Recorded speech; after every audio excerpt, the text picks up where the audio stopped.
Jamaah rahimakumullah, alhamdulillah kita bersyukur kepada Allah Subhanahu wa taala atas segala nikmat dan karunia yang Allah berikan kepada kita semua, baik berupa nikmat iman, nikmat Islam, nikmat sehat walafiat.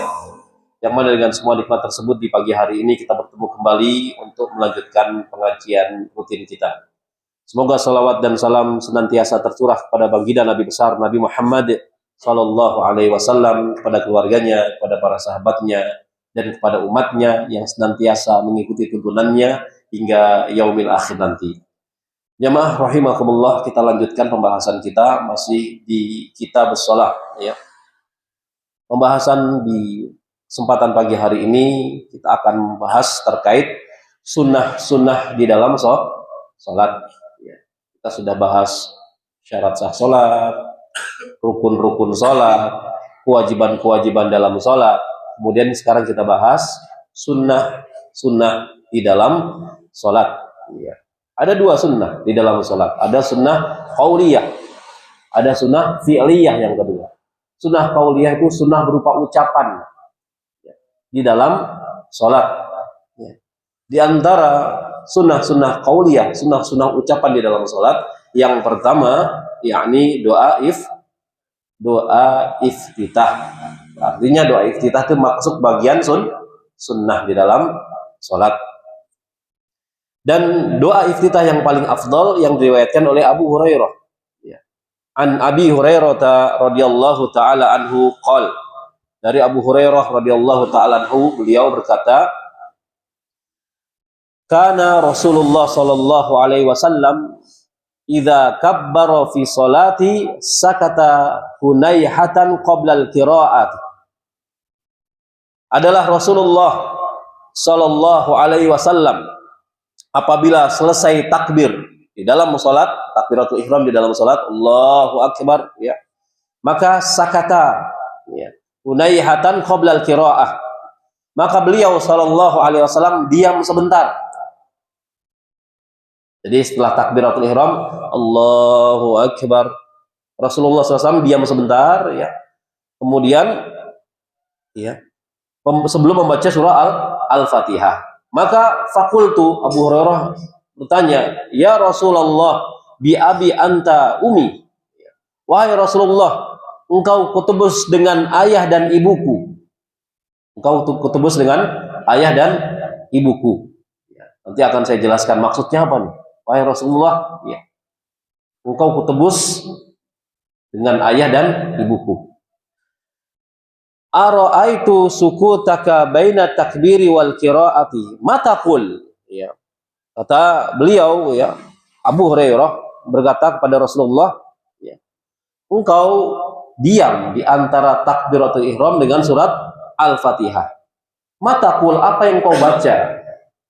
Maka Rasulullah SAW mengatakan ya, aku membaca Allahumma ba'id baini wa baina khotoyaya kama ba'adta bainal masyriqi wal maghrib.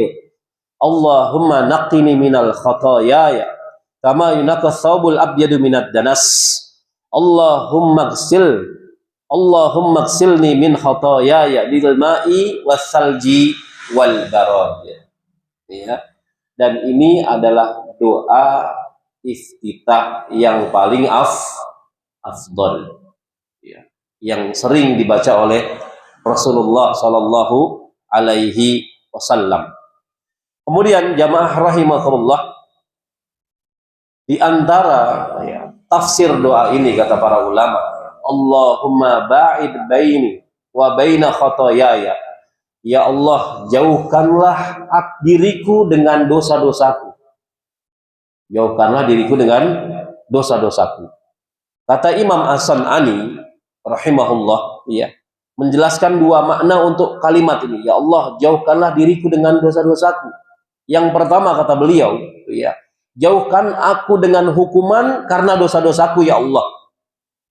Jauhkan aku karena hukuman dari dosa-dosaku ya Allah. Kemudian yang kedua, makna doa ini kata Imam As-San'ani, halangi aku agar tidak terjerumus ke dalam dosa atau mendekati dosa tersebut.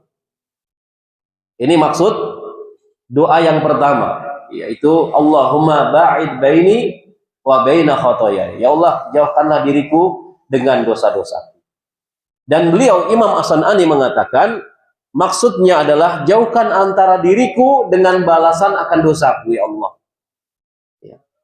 Dan bisa juga dimaknai, kata beliau, halangi antara aku dengan sumber dosa, ya, dengan kelembutanmu, ya Allah, sehingga aku tidak mendekati dosa tersebut. Ini makna doa yang pertama. Allahumma ba'id baini, ya, wa baina khotoyaya. Kemudian kata Nabi SAW, kama ba'atta bainal masyriqi wal maghrib, sebagaimana engkau menjauhkan antara timur dan barat. Ya Allah, jauhkanlah dosa-dosaku antara diriku dengan dosaku, sebagaimana engkau menjauhkan antara timur dan barat. Ya. Maknanya kata para ulama, timur dan barat selamanya tidak akan pernah bertemu. Selamanya tidak akan pernah bertemu. Sehingga kita, kata beliau, meminta dijauhkan dari dosa sepanjang hidup kita. Sebagaimana timur dan barat yang tidak pernah bertemu. Ya. Dan Imam As-San'ani mengatakan, dijauhkan sejauh-jauhnya, sehingga tidak meninggalkan peluang untuk bertemu dengan dosa. Ya. Sebagaimana timur dan barat, ya, yang tidak akan pernah mungkin bertemu. Jadi bagian yang pertama dari doa ini, kita minta dijauhkan dari dosa-dosa. Antara diri kita dengan dosa, kita minta kepada Allah dijauhkan, sebagaimana jauhnya antara timur dan barat yang tidak akan pernah mungkin bertemu.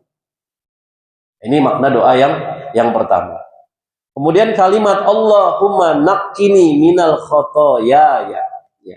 Ya Allah, bersihkanlah diriku dari dosa. Setelah minta menjauhkan diri kita dari dosa, kita minta kepada Allah, Pak, dibersihkan.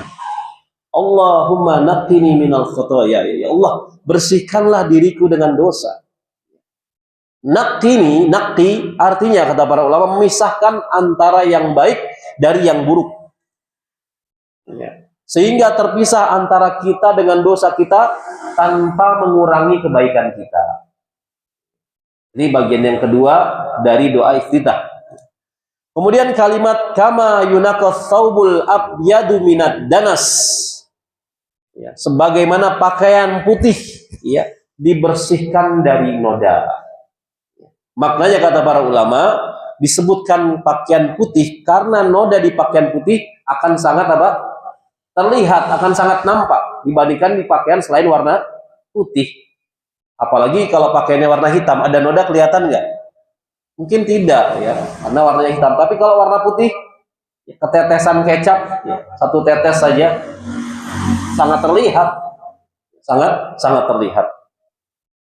Kemudian kalimat, ya, Allahumma ghsilni min khotoyaya bil ma'i wasalji wal barad. Ya Allah, cucilah, ya, cucilah dosa-dosaku dengan air, salju dan air dingin. 3 air, Pak. Air biasa, ya, kemudian air dingin, kemudian air salju. Ini bagian yang ketiga makna dari doa iftitah. Ya Allah, cucilah dosa-dosaku dengan air, salju dan juga air dingin. Jadi bagian pertama tadi apa? Minta dijauhkan antara diri kita dengan dosa, ya. Kemudian yang kedua, dibersihkan antara kita dengan dosa. Kemudian yang ketiga, dicuci. Dicucinya dengan apa? Dengan air, salju, kemudian air dingin. Ya. Dikatakan oleh para ulama, ya, dicuci dengan air, kemudian salju dan air dingin karena dosa itu ibarat apa? Api. Dosa itu ibarat api yang bisa dipadamkan dengan air, kemudian air dingin, kemudian juga salju. Ibnu Hajar al-Asqalani rahimahullah menyebutkan bahwasanya Nabi SAW menjadikan dosa sebagaimana api. Iya, karena dosa mengantarkan kepada api neraka. Dan beliau menyebutkan cara memadamkan panasnya karena dosa tersebut, yaitu dengan dicuci agar lebih cepat padamnya. Dan beliau lebihkan dalam menggunakan yang paling dingin, yaitu salju. Ada air, kemudian air dingin, kemudian salju. Dari ketiga ini yang paling dingin dengan salju agar lebih cepat padam. Iya. Dan di dalam doa ini kata para ulama kita memohon kepada Allah penyucian dosa. Pensucian dosa sebanyak 3 kali. Yang pertama dijauhkan dari dosa, yang kedua dibersihkan dari dosa, dan yang ketiga dicuci dari dosa-dosa. Ya. Kemudian Al-Kirmani rahimahullah menjelaskan bisa jadi 3 bentuk doa ini adalah isyarat terkait waktu pensucian dosa. Ya. Yang pertama kata beliau, dijauhkan dari dosa di masa mendatang. Ya Allah, jauhkanlah antara diriku dengan dosa di masa mendatang. Ya. Ini yang pertama kata beliau. Ya. Yang kedua, dibersihkan untuk dosa saat ini yang kita lakukan, dibersihkan oleh Allah Subhanahu wa taala. Kemudian yang ketiga, dicuci untuk dosa di masa silam. Nah, ini makna dari doa tersebut. Ya. Ya Allah, jauhkanlah aku dengan dosa di masa datang. Kemudian setelah itu dibersihkan dosa-dosaku saat ini ya Allah. Kemudian dicuci untuk dosa di masa silam. Cuci ya Allah, bersihkan. Ini makna doa iftitah.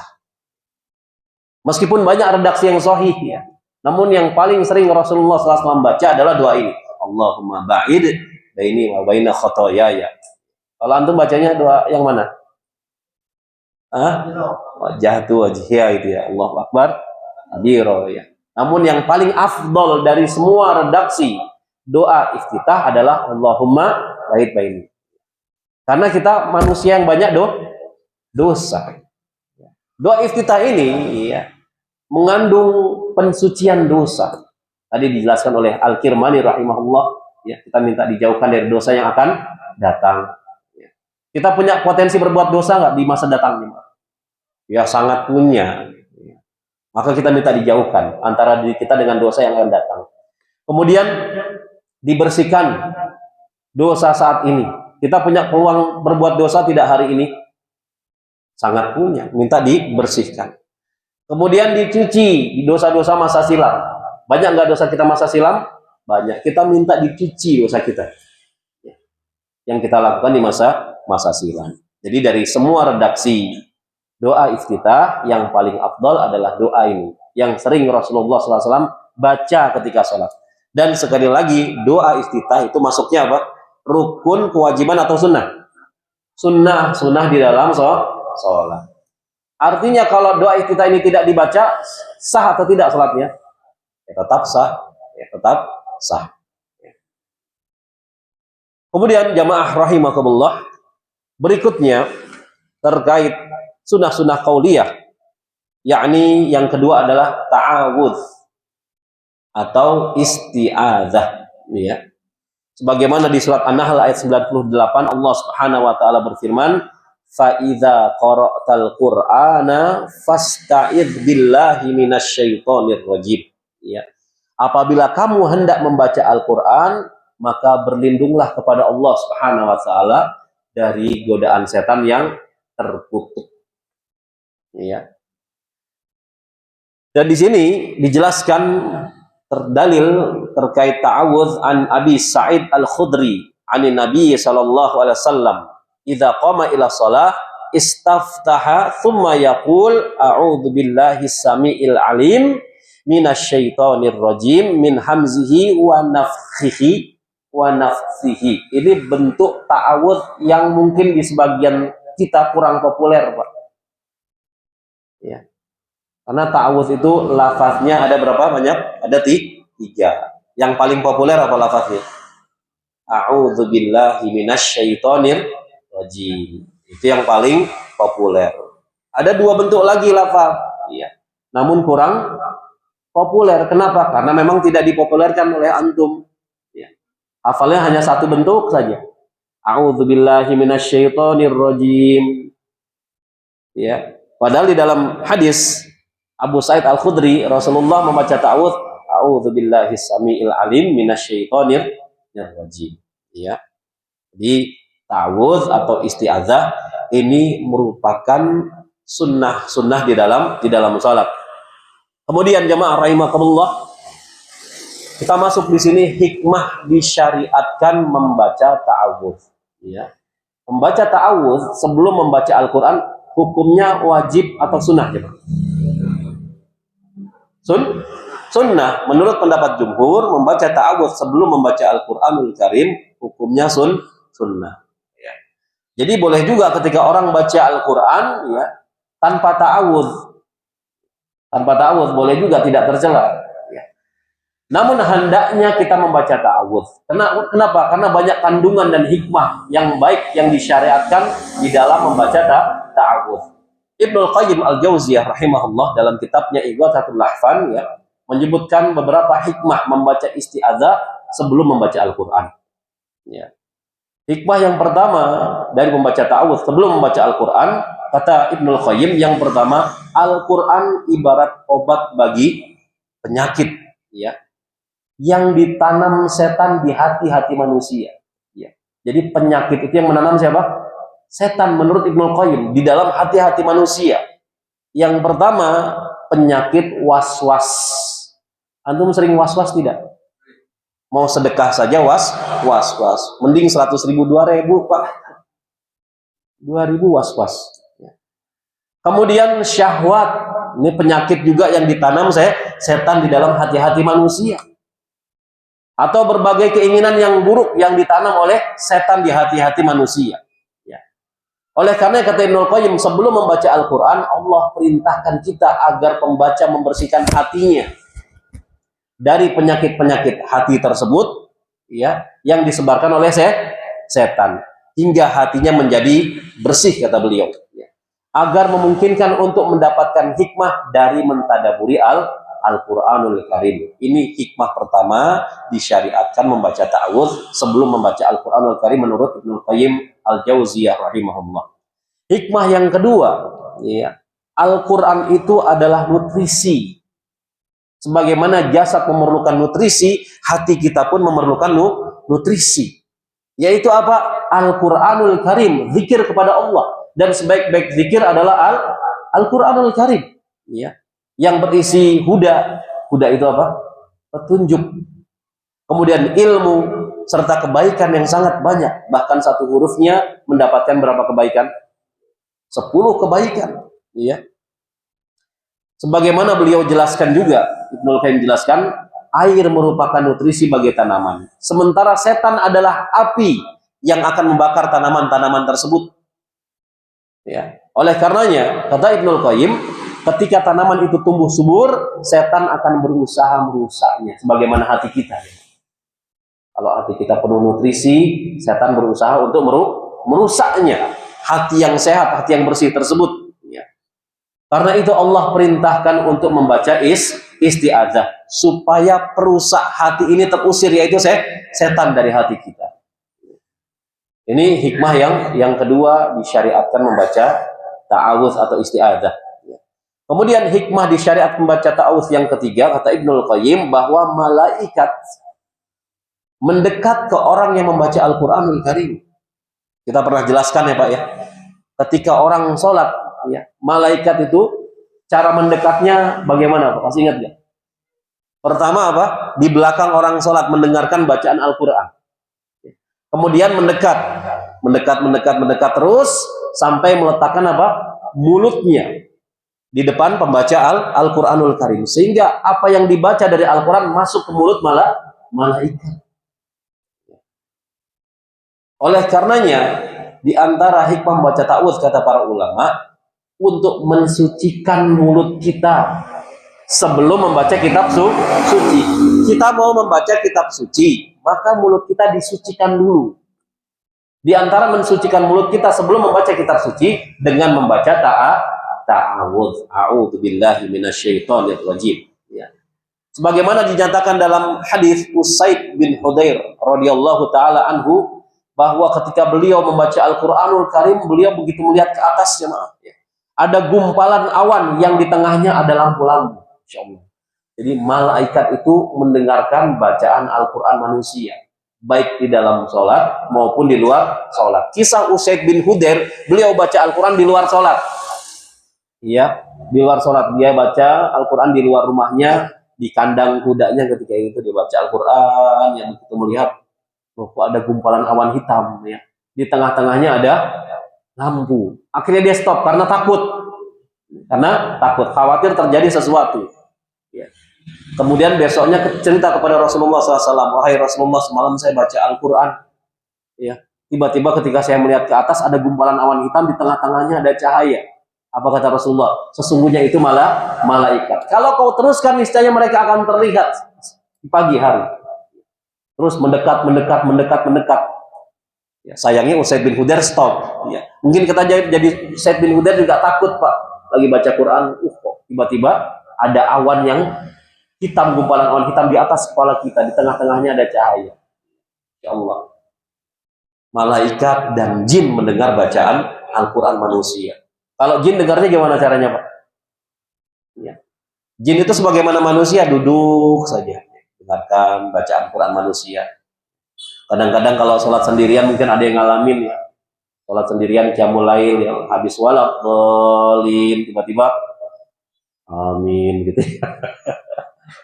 Karena jin juga ikut apa? Sholat ya. Sholat ya. Syekh bin Bas itu kalau buka majelis di Masjidil Haram ya, konon katanya menyapa dua golongan. Ya ma'syarul ins wal jin. Ya, wahai murid-muridku dari kalangan manusia dan dari golongan jin, karena jin itu bermajelis dengan manusia. Jadi malaikat tuh paling seneng mendengar bacaan Al-Quran dari manusia. Jadi untuk mensucikan mulut kita dari rofas, kata-kata kotor. Karena sebelum baca Quran mungkin kita pernah berkata-kata kotor, rofas, ya, fitnah, caci maki, ya, julid, nyinyir, gibah dan seterusnya. Maka disucikan dengan membaca isti'adzah atau ta'awudz. Kemudian hikmah yang keempat, kenapa disyariatkan membaca ta'awudz? Kata Ibnul Qayyim, setan akan mengganggu pembaca Al-Quran dengan semua usahanya. Setan berusaha merusak bacaan Al-Qurannya, baik di dalam sholat ataupun di luar sholat, agar pembaca Al-Quran tersebut tidak fokus ketika membaca Al-Quran. Entah bacaannya berantakan, rusak, ya, entah lupa ayat, dan seterusnya. Sehingga kata Ibnu Qayyim gagal untuk mendapatkan tujuan utama membaca Al-Quran, yaitu apa? Mentadaburi Al-Quranul Karim. Jadi setan itu tidak ridho, Pak. Kita khusyuk di dalam ibadah. Membaca Al-Quran ibadah tidak? Ibadah. Setan tidak ridho ketika kita apa? Khusyuk. Begitu juga di dalam sholat. Ya. Setan berusaha mengganggu. Bahkan di tengah-tengah imam Al-Fatihah, setan sudah mengganggu para makmum. Bukan hanya makmum, imamnya juga diganggu. Pernah diganggu setan nggak di dalam sholat, jemaah? Oh, bukan pernah, Ustaz, sering. Untung berjamaah, Ustaz, nggak lupa jumlah rakaat. Kalau sendiri, ya, kadang-kadang sholat duhur sendiri di rumah, ya, munfarid, ya, karena ada uzur mungkin. Ini 3 rakaat atau 4 rakaat. Akhirnya dia ambil yang apa? Yang 3. Ya. Atau yang 4, langsung diambil yang 4, kemudian salah. Harusnya kalau ragu jumlah bilangan, ambil bilangan yang paling kecil, ya, 3 atau 4 rakaat, maka ambil yang 3. Ya. Nanti setelah tasyahud akhir, doa sebelum salam, maka sujud sahwi 2 kali. Ya, sujud sahwi 2 kali. Berarti yang merusak sholat kita siapa? Setan. Namanya siapa? Setan yang merusak sholat. Khinzib. Nabi pernah tidak diganggu setan di dalam sholatnya? Pernah, jemaah. Kemudian Nabi apa? Cekik. Selesai sholat, setan tersebut, khinzib tersebut, Nabi cekik, ya, sehingga aku bisa merasakan dinginnya air liurnya. Jadi begitu dicekek keluar air liur, berarti setan punya air liur, dan air liur dingin. Kemudian Nabi mengatakan kepada khinzib, kalau saja saya tidak menghormati saudaraku Sulaiman, niscaya engkau sudah aku ikat di tiang Masjid Nabawi, agar besok bisa dijadikan mainan oleh anak-anak di kota Madinah. Namun Nabi SAW menghormati saudaranya Nabi Sulaiman, penguasa bangsa jin, maka dilepas khinzib tersebut. Ya. Jadi, Masya Allah, setan saja bisa mengganggu Nabi SAW ketika sholat, apalagi kita yang bukan Nabi, jemaah. Ya. Dirusak sholat kita. Ya. Jasad kita sholat, namun pikiran kita menerawang kemana-mana. Pernah seperti itu, jemaah? Ya sering, Ustadz. Kemudian yang berikutnya, yang kelima, di antara hikmah disyariatkan membaca ta'awudz, ya, kata Ibnul Qayyim, pembaca Al-Quran hakikatnya sedang bermunajat, berdoa kepada Allah Subhanahu wa Ta'ala dengan membaca kalamnya, dengan membaca Al-Quran Allah Subhanahu Wa Taala. Sementara Allah Subhanahu Wa Taala sangat mengizinkan agar pembaca memperindah bacaan Al-Qurannya. Sementara setan, kata Ibnu Qayyim, yang dilantunkan bukan bacaan Al-Quran namun nyanyian. Nyanyian. Sehingga setan diusir agar hamba Allah bisa fokus bermunajat kepada Allah Subhanahu wa taala. Dan yang terakhir kata Ibnu Qayyim, hikmah disyariatkan membaca ta'awudz sebelum membaca Al-Qur'an, setan sangat bersemangat untuk menggagalkan rencana amal solih hamba tersebut. Iya, agar tidak mendapatkan pahala dari baca Al-Qur'anul Karim, ya. Termasuk ketika kita hendak membaca Al-Qur'an. Bayangkan saja jemaah, kalau kita baca Al-Quran di luar sholat, ya, sudah membaca ta'awudz, ya. Kadang-kadang setengah jam mata sudah ngantuk. Itu baca ta'awudz, ya. Apalagi baca Qurannya tidak membaca ta'awudz. Ya. Namun kalau baca medsos, baca gadget, kan tuh, lihat gadget, tanpa membaca ta'awudz, kuat berapa lama? 1 jam kuat tidak? Wah, 2 jam Ustaz. Ya. Padahal bukanya tidak membaca ta'awudz. Antum pernah nggak buka gadget baca ta'awudz? A'udzubillahi minasyaitonirrajim, buka gadget. Oh. Kayaknya nggak pernah tuh, ya. Nggak pernah. Baca Quran, baca ta'awudz saja, setan meniup mata kita. Ditiup.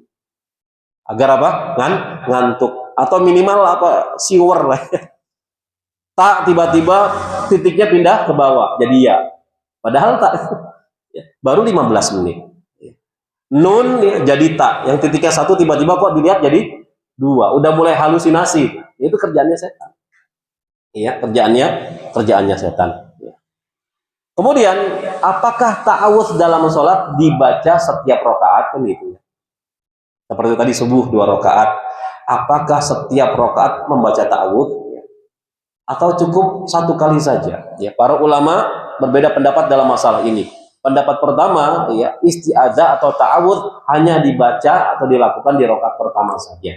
Dan ini adalah pendapat jumhur ulama, ya, pendapat mayoritas ulama. Pendapat kedua mengatakan ta'awudz atau isti'adzah dibaca di setiap rakaat berdasarkan firman Allah di surat An-Nahl tadi, fa idza qara'tal Qur'an fasta'iz billahi minasyaitonir rajim. Apabila kalian hendak membaca Al-Qur'an, maka mohonlah perlindungan kepada Allah dari gangguan setan atau godaan setan yang terkutuk. Ya. Jadi boleh membaca di setiap rakaat atau hanya di rakaat pertama saja. Kalau saya pribadi, jemaah, ya, kalau saya pribadi, saya ikut pendapat yang kedua, membaca isti'adzah di setiap rakaat. Ya, saya minta perlindungan kepada Allah untuk menghadapi gangguan setan yang terkutuk di dalam sholat. Ya. Dan ini menunjukkan kita hamba yang lemah. Ya, untuk membaca Al-Quran saja kita mohon perlindungan kepada Allah. Tidak bisa kita menghadapi setan sendirian. Ini menunjukkan kita hamba yang lemah, Ya. Kemudian kita masuk redaksi ta'awudz. Tadi kan dalam hadis, ya, Abi Sa'id Al-Khudri, Rasulullah membaca ta'awudz dengan lafaz a'udzubillah is-sami'il alim minasyaitonir rajim. Ya. Kemudian lafaz yang paling populer a'udzubillahi minasyaitonir rajim. Ya. Tadi ada tambahan di sini min hamzihi wa nafthihi wa nafthihi. Aku berlindung kepada Allah Subhanahu wa taala, ya, yang Maha mendengar dari 3 sifat setan. Hamzun, nafkhun, kemudian nafthun, ya. Sekarang kita masuk terkait kalimat 3 kalimat atau 3 kata dari hamzun, ya, nafkhun, kemudian nafthun. Kata para ulama diantaranya Imam Mubarakfuri, ya, dalam penjelasan di Sunan At-Tirmidzi, beliau menjelaskan hamzun artinya was-was. Aku berlindung kepada Allah yang Maha mendengar dari was-was setan. Terutama ketika sujud, ada letupan-letupan kecil tuh di dubur antum. Ya. Itu was-was setan tuh. Karena kata Nabi SAW, setan tuh senantiasa meniup di dubur-dubur orang yang sholat agar was-was. Ini angin bukan? Ya. Saya keluar angin atau tidak? Ya. Padahal indikasi keluar angin itu Ada dua indikator kata Nabi SAW. Yang pertama apa? Suara, ya. Yang kedua, bau.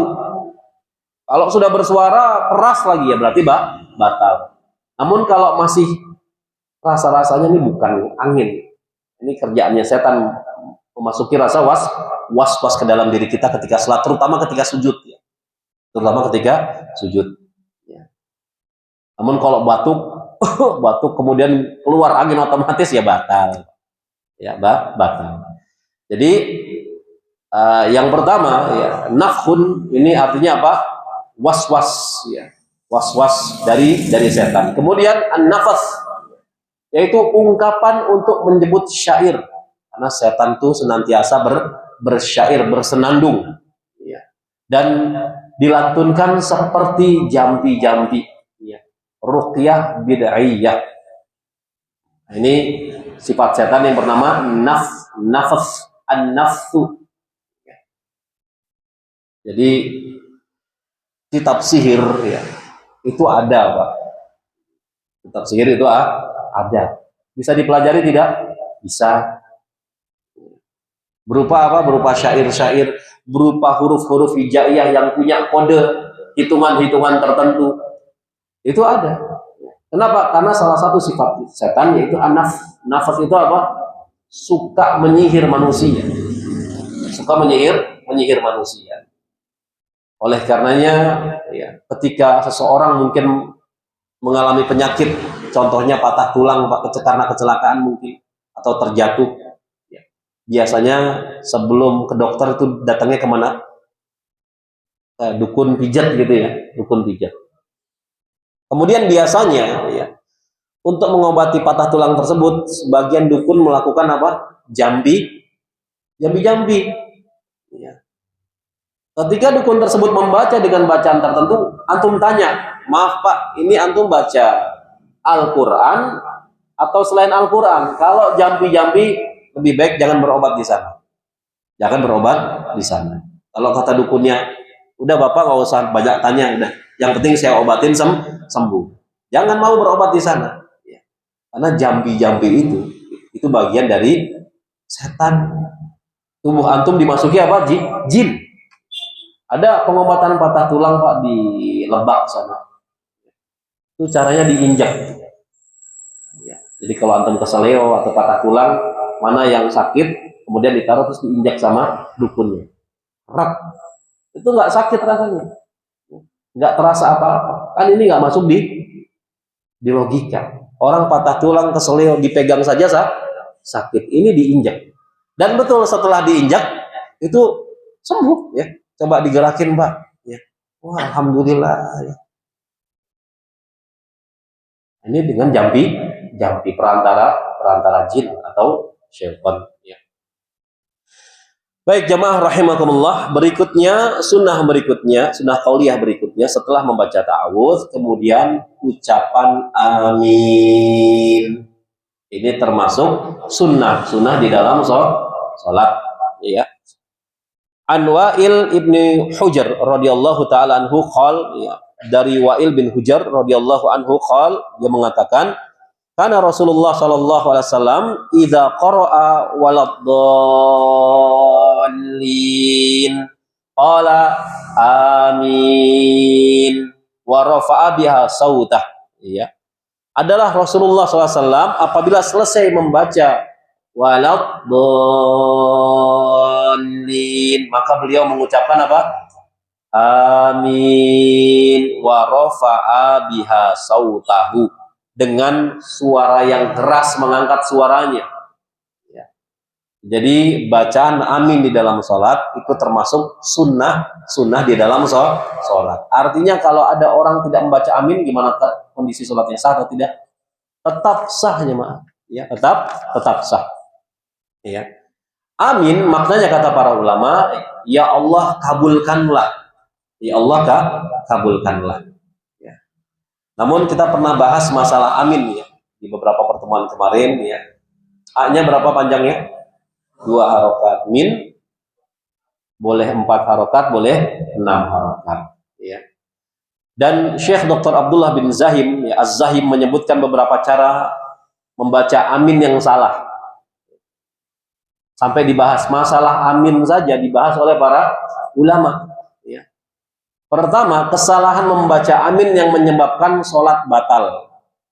Ya. Bagian pertama, kesalahan dalam membaca amin yang mana dalam kesalahan tersebut menyebabkan sholat batal. Ya. Kata Dr. Abdullah Az-Zahim, ya. Yang pertama, hamzahnya dipanjangkan, kemudian mim ditasdidkan dan huruf ya dihilangkan, ya. Sehingga menjadi amin waladhdallin. Amin, ya-nya dihilangkan, mimnya ditasdidkan. Hamzahnya dibaca pendek langsung masuk ke huruf mim karena mimnya ditasdidkan. Jadi kalau ada orang baca ghairil maghdubi alaihim waladhdallin, amin, itu menurut beliau sholatnya batal karena maknanya berubah. Ini yang pertama. Yang kedua, ya, hamzahnya dibaca pendek, ya, mimnya ditasydid dan huruf ya dihilangkan, ya, sehingga menjadi amin, ya, amin. Kalau tadi a-nya agak panjang, amin. Kalau ini hamzahnya dibaca pendek, ini juga membatalkan sholat menurut Dr. Abdullah Az-Zahid. Kemudian yang ketiga, hamzah dibaca pendek, mimnya tidak ditasydid. Mimnya tidak ditasydid dan huruf ya dihilangkan, ya. Sehingga menjadi amin. Amin, ya, waladhdallin, amin, ya. Ketiga ucapan amin ini menyebabkan sholat batal dengan kesepakatan para ulama. Jadi perkara amin saja bahaya, Pak, ya. Perkara amin saja bahaya.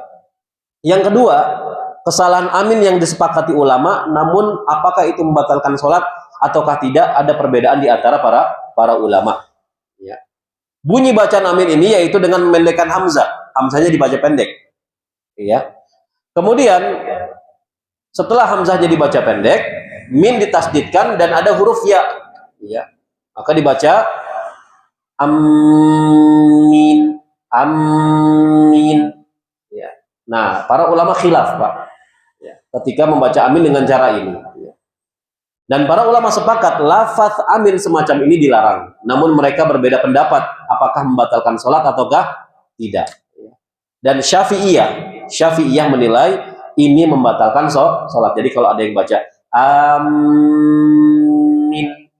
maka sholatnya batal menurut Syafi'iyah. Ya, menurut Syafi'iyah.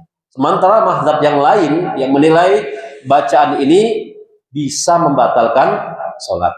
Bisa membatalkan sholat. Ya. Kemudian yang berikutnya, yang ketiga, bacaan amin yang diperselisihkan bolehnya, ya, dan batalnya sholat. Ya. Yang pertama, hamzahnya dipanjangkan, mim ditasdid, dan ada huruf ya.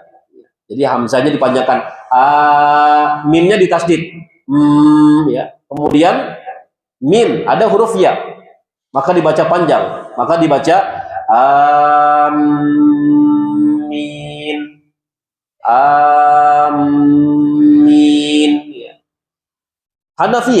Hanafiyah membolehkan kesalahan seperti ini. Hanafiyah, ya. Sementara jumhur melarangnya. Jadi kalau ada yang membaca mimnya ditasdidkan, ya, waladhdallin, amin. Kalau ikut pendapat Imam Abu Hanifah atau Hanafiyah, maka tidak boleh, sholatnya batal. Namun jumhur mengatakan boleh-boleh saja, nggak jadi masalah. Ya. Hanya saja menurut Syafi'iyah, amin semacam ini tidak membatalkan sholat. Ya. Sedangkan Hambali dan Malikiyah menilai bacaan amin ini bisa membatalkan sholat. Kemudian jemaah rahimakumullah, yang berikutnya yang kedua, hamzahnya dipanjangkan, mimnya tidak ditasdid dan huruf ya dibuang, sehingga dibaca amin, amin. Hanafiyah membolehkan amin semacam ini, ya, namun tidak disinggung oleh mazhab yang lainnya. Baik, jadi benang merahnya gimana baca amin? Harus benar, ya, harus benar. Waladhdallin, amin. jangan mentasdidkan huruf min. Ya, jangan mentasdidkan huruf min. Ya. Kemudian jamaah rahimakumullah, dalil berikutnya an Abi Hurairah anna Rasulullah sallallahu alaihi wasallam qol, ya, idza ammanal imam fa aminu fa inna man wafaqa ta'minuhu ta'minal malaikati ghufira lahu ma taqaddama min dzambi. Ya. Rasulullah SAW bersabda, apabila imam sudah mengucapkan amin, maka hendaknya kamu mengucapkan amin juga. Ya.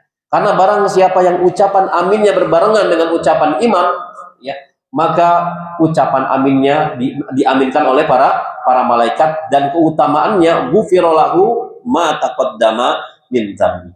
Dosa-dosa yang telah lalu diampuni oleh Allah, yang aminnya berbarengan dengan aminnya malaikat.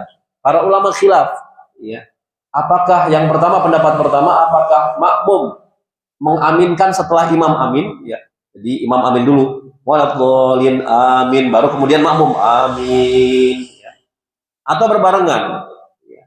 Namun pendapat yang terpilih, aminnya makmum berbarengan dengan aminnya imam, agar diaminkan oleh malaikat. Ya. Kalau berbarengan dengan aminnya malaikat, maka keutamaannya dosa-dosa yang telah lalu diampuni oleh Allah Subhanahu wa ta'ala. Kemudian sunnah-sunnah berikutnya di dalam sholat, sunnah qauliyah berikutnya, yakni membaca ayat-ayat setelah membaca surat Al-Fatihah. Membaca ayat-ayat atau surat setelah membaca surat Al-Fatihah. Ya. An Abi Qatadah radhiyallahu anhu qol, dari Abu Qatadah radhiyallahu anhu, beliau mengatakan, karena Nabi sallallahu alaihi wasallam yaqra'u bina fi raq'atainil al-ulayaini min salati dhuhr bi Fatihatal kitab wa surataini yutawwilu fil ula wa yuqassiru fi tsaniyah wa yusmi'ul ayata ahyanan. Ya. Adalah Nabi SAW biasa membaca pada 2 rakaat pertama dari salat zuhur, yaitu salat Al-Fatihah dan 2 surat yang lainnya. 2 rakaat pertama di salat zuhur. Berarti rakaat pertama setelah baca Al-Fatihah, Nabi baca surat yang lain. Rakaat kedua pun demikian, setelah baca Al-Fatihah, Nabi membaca surat yang lain. Ya. Kemudian Rasulullah memanjangkan 2 rakaat yang pertama dan memendekkan 2 rakaat yang terakhir. Ya. Dan kadang-kadang beliau memperdengarkan kepada kami bacaan ayatnya. Di sholat apa? Zuhur. Kadang-kadang. Hikmahnya apa? Untuk memberikan pelajaran kepada para sahabat Nabi Shallallahu Alaihi Wasallam. Ya. Kemudian pada sholat asar beliau membaca surat Al-Fatihah dan 2 surat lainnya dan memanjangkan rakaat yang pertama, dan sholat subuh kemudian memendekkan rakaat yang kedua. Ya, memendekkan rakaat yang kedua, dan ini termasuk sunnah. Rakaat pertama itu panjang, ya. Rakaat yang kedua itu pendek. Ya, ini di sholat subuh. Begitu juga untuk sholat-sholat yang lainnya. Ya. Jadi artinya membaca ayat atau surat setelah surat Al-Fatihah ini termasuk sunnah-sunnah di dalam sholat. Dibaca mendapatkan pahala, 1 hurufnya 10 pahala. Namun kalau tidak dibaca tidak mengapa. Seperti di sholat sunnah umpamanya. Antum sholat sunnah qobliyah ba'diyah, ya. Takbiratul ihram, Allahu akbar. Kemudian baca ta'awudz tanpa iftitah, boleh tidak? Boleh, ya. Allahu akbar. Kemudian langsung ta'awudz, a'udzubillahi minasyaitonirrajim. Baca Al-Fatihah kemudian ruku. Boleh tidak? Boleh. Kalau di sholat fardu boleh nggak, Pak? Sholat maghrib umpamanya, rakaat pertama imamnya, ya. Setelah baca waladhdallin amin, rakaat pertama sholat maghrib. Kemudian imamnya langsung ruku, Allahu akbar. Boleh tidak? Ya boleh, ya. Makmum jangan sampai mengucapkan apa? Subhanallah. Begitu imamnya ruku, mungkin karena ada hajat. Biasanya juga baca kok. Ya. Ini karena ada hajat langsung ruku. Makmumnya baca apa? Subhanallah. Karena imamnya gelagapan langsung bangun lagi, nggak jadi ruku deh. Ini kenapa? Karena saking tidak tahunya dengan ilmu, bodohnya, ya, jahil. Ya. Kemudian jamaah rahimakumullah, berikutnya kita ringkas saja, membaca tasbih pada ruku dan sujud. Membaca tasbih pada ruku dan sujud. Ini termasuk perkara sunnah. Ya. An Hudzaifah qol, dari Hudzaifah dia mengatakan, "Shallaitu ma'an Nabi sallallahu alaihi wasallam fakana yaqul fi ruku'ihi subhana rabbiyal azim wa fi sujudihi subhana rabbiyal a'la. Ya. Kata Hudzaifah, saya sholat bersama Rasulullah sallallahu alaihi wasallam. Maka pada rukuknya beliau mengucapkan subhana rabbiyal azim. Ya. Kemudian pada sujudnya Rasulullah SAW mengucapkan subhana rabbiyal a'la. Ya. Begitu juga riwayat yang lain dari Uqbah bin Amir. Dia mengatakan qala Rasulullah SAW idza raka'a qala. Adalah Rasulullah SAW apabila ruku beliau mengucapkan subhana rabbiyal azim bihamdihi thalathan wa idza sajada qala subhana rabbiyal a'la wa bihamdihi thalathan. Ya. Adalah Rasulullah ketika ruku beliau mengucapkan subhana rabbiyal azim wa bihamdi. Ya, hadis riwayat ya. Ini dari Aunul Ma'bud dan Imam Baihaqi ada tambahan lafaz apa? Wa bihamdihi. Ya, wa bihamdihi. Begitu juga subhana rabbiyal a'la wa bihamdihi. Ya. Menurut Syekh Al-Albani ya, Syekh Al-Albani tambahan lafaz wa bihamdihi ini juga sahih. Ya. Boleh dipakai, boleh tidak dipakai karena ada dua riwayat. Ada dua riwayat ya. Kemudian kita lanjutkan ya, setelah mengucapkan ya Rabbana walakal hamdu. Ya, Rabbana walakal hamdu. Saya tanya sekarang, Rabbana walakal hamdu masuknya kewajiban atau sunnah dalam sholat? Kewajiban kemarin yang kita bahas. Setelah mengucapkan Rabbana walakal hamdu, ketika berdiri iktidal ya, setelah ruku dianjurkan, disunnahkan membaca salah satu tambahan. Ini pertanyaan yang kemarin nih. Salah satu tambahan ya, mil'us samawati wa mil'ul ardi wa ma bainahuma ya, wa mil'u ma syi'ta min syai'in ba'd. Tambahan ucapan ini merupakan sunnah. Ya, Rabbana walakal hamdu ditambah mil'us samawati wa mil'ul ardi wa ma bainahuma wa mil'u ma syi'ta min syai'in ba'd.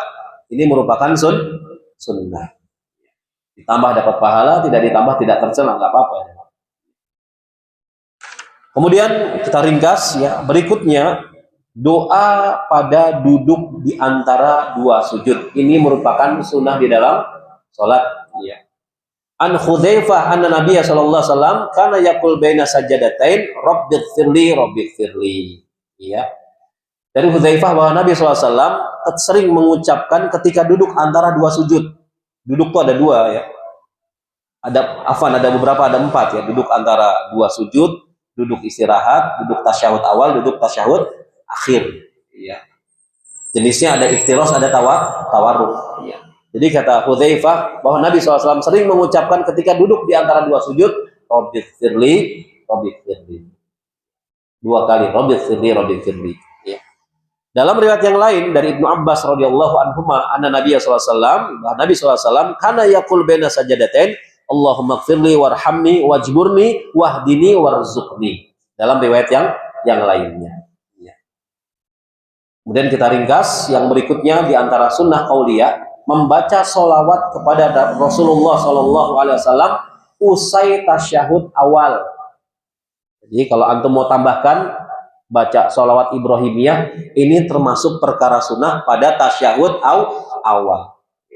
Tasyahud awal yang rajih dibaca sampai mana? Asyhadu an la ilaha illallah wa asyhadu anna Muhammadan abduhu wa rasuluh titik. Iya. Itu pendapat jumhur. Namun kalau antum mau tambahkan sholawat Ibrahimiyah yang lengkap, ini merupakan apa? Sunnah. Tambahannya termasuk sunnah. Iya. Jadi kalau kita sholat Isya umpamanya di tasyahud awal, imamnya kok cepat berdirinya, sedangkan kita baru baca apa? Sholawat.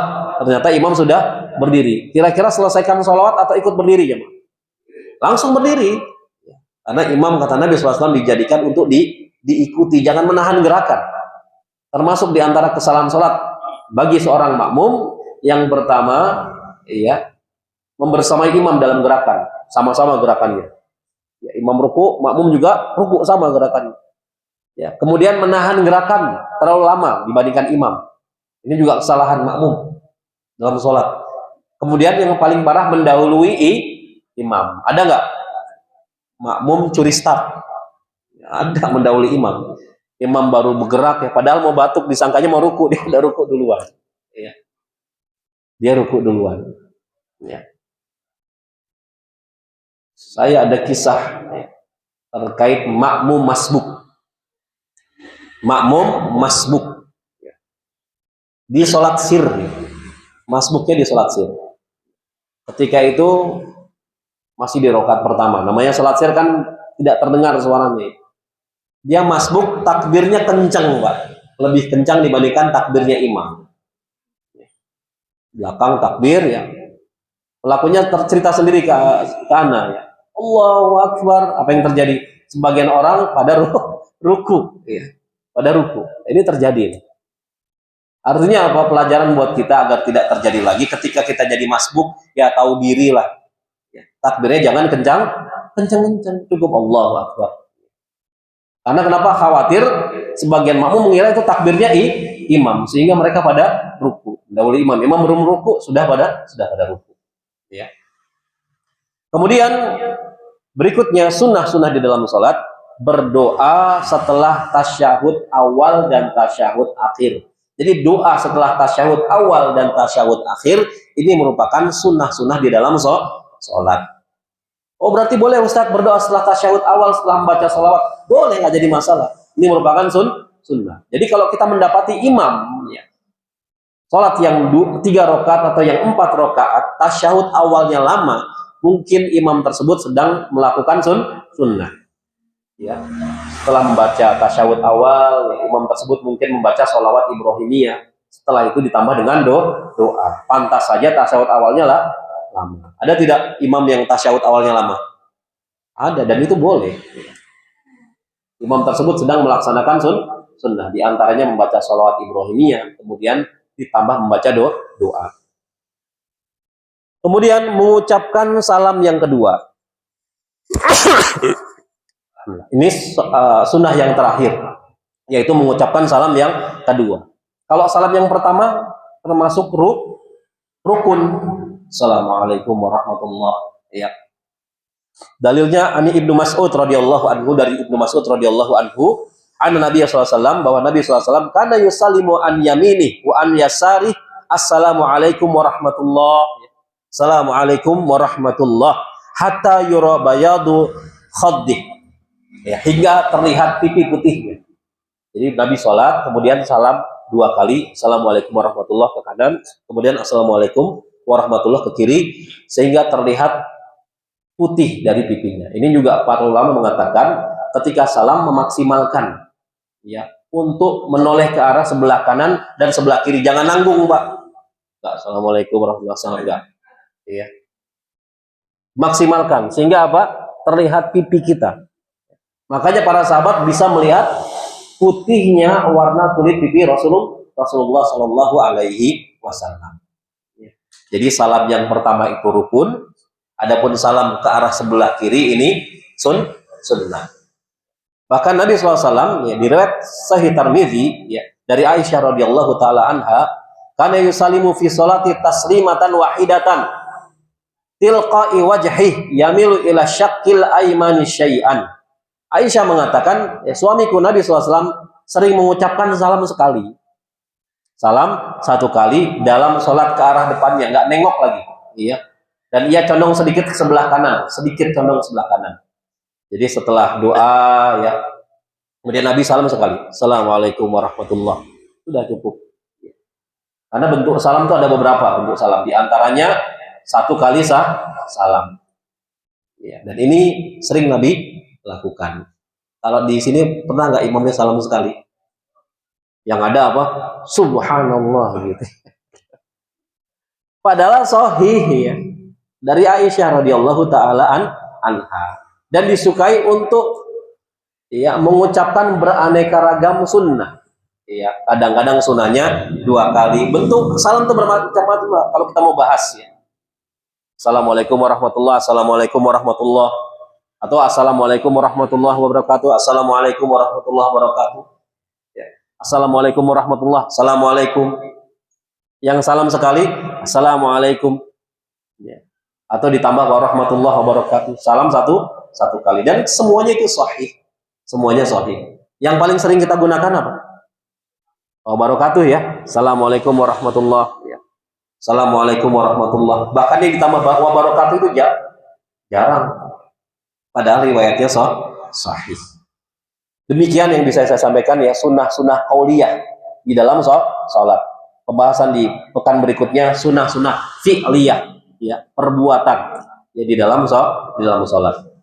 Ada waktu sedikit ya, kita buka sesi tanya jawab. Ya silakan Pak.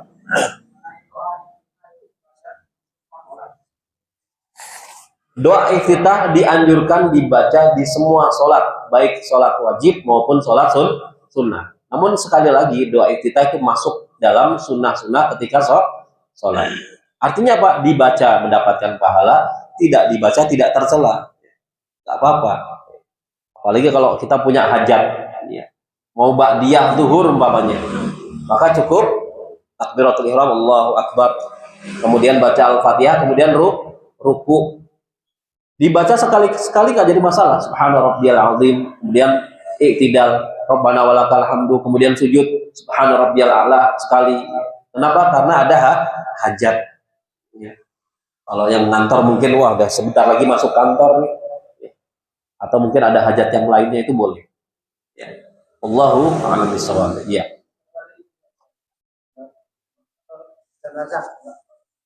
Jenazah kan nggak ada sujud. Tidak ada iftitah ya. Salat jenazah nggak ada iftitah ya. Ada kisah Abu Nawas mimpin salat jenazah sujud. Ditanya sama jamaahnya, kok ada sujud wahai Abu Nawas? Akhirnya ngeles dia. Ini jenazah banyak dosanya, makanya saya sujud. Bilang aja lupa gitu aja, gengsi. Itu Abu Nawas tuh Pak. Ya. Baik. Jadi nggak ada doa iftitah pada salat jenazah. Ya. Wallahu a'lam. Iya Pak. Doa apa? Iya, di sholat fardu. Ya, di sholat fardu. Rasulullah sering membaca dengan lafaz Allahumma ba'id bain. Kadang-kadang ya, sebagian orang langsung menuduh, wah Allahumma ba'id baini Muhammadiyah ya, gitu. Yang Muhammadiyah ya bacanya apa? Allahumma ba'id baini. Padahal redaksinya banyak gitu. Kalau Allah Akbar kabir NU ya gitu. Masa begitu ya? Kenapa? Karena kita nggak belajar. Doa tertentu dihubungi dengan ormas tertentu kan nggak tepat. Iya. Yang penting riwayatnya sahih kan gitu. Ya, riwayatnya sahih. Allahu a'lam bishawab. Ada lagi ya Pak? Iya.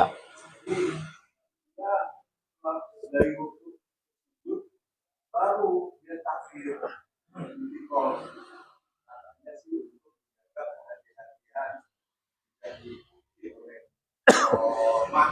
Jadi begitu sujud baru takbir dia Pak ya? Iya. Baru takbir ya. Setelah sempurna sujud baru takbir. Iya. Yang tepat takbir itu mendekati gerakannya. Takbir itu mendekati gerakan yang akan kita lakukan. Jadi ketika dari i'tidal ingin ke sujud ya, antum turun pelan-pelan ya. Begitu mendekati sujud baru takbir. Ya, biar takbirnya juga tepat. Ya, Allahu Akbar. Jadi antum bergerak dari i'tidal ya. Setelah baca Rabbana walakal hamdu, bergerak dulu mendekati arah sujud. Begitu mau sujud baru takbir, intiqal. Allahu Akbar. Ya. Yang kurang tepat tadi, setelah sujud sempurna baru takbir. Ya. Atau ya, dari gerakan berdiri menuju tempat sujud takbir. Allah. Itu ada sebagian makmum ngikut tuh. Ya, sebagian makmum yang mencuri start ada. Sebelum kepala imam sampai tempat sujud, sebagian makmum malah sudah sampai tempat sujud. Jadi takbir yang tepat di setiap gerakan sholat ya, itu menuju ke gerakan berikutnya. Ya. Jadi mendekati gerakan berikutnya. Jadi begitu bergerak mau ke tempat sujud baru takbir. Allahu Akbar. Begitu juga begitu duduk di antara dua sujud bergerak, ketika ingin sempurna baru bertakbir Allahu Akbar. Begitu juga sujud Allahu Akbar dan seterusnya. Dan berdiri dari sujud, posisi berdiri lagi sama ya. Berdiri dulu, ketika mau sempurna berdirinya baru takbir. Bukan dari awal. Allah. Khawatir didului juga oleh sebagian makmum. Dan ini terjadi ya. Ini terjadi. Wallahu a'lam bishawab. Ya, masih ada jemaah? Cukup ya, kita tutup. Subhanakallahumma wa bihamdika asyhadu an la ilaha illa anta astaghfiruka wa atubu ilaik. Wassalamualaikum warahmatullahi wabarakatuh.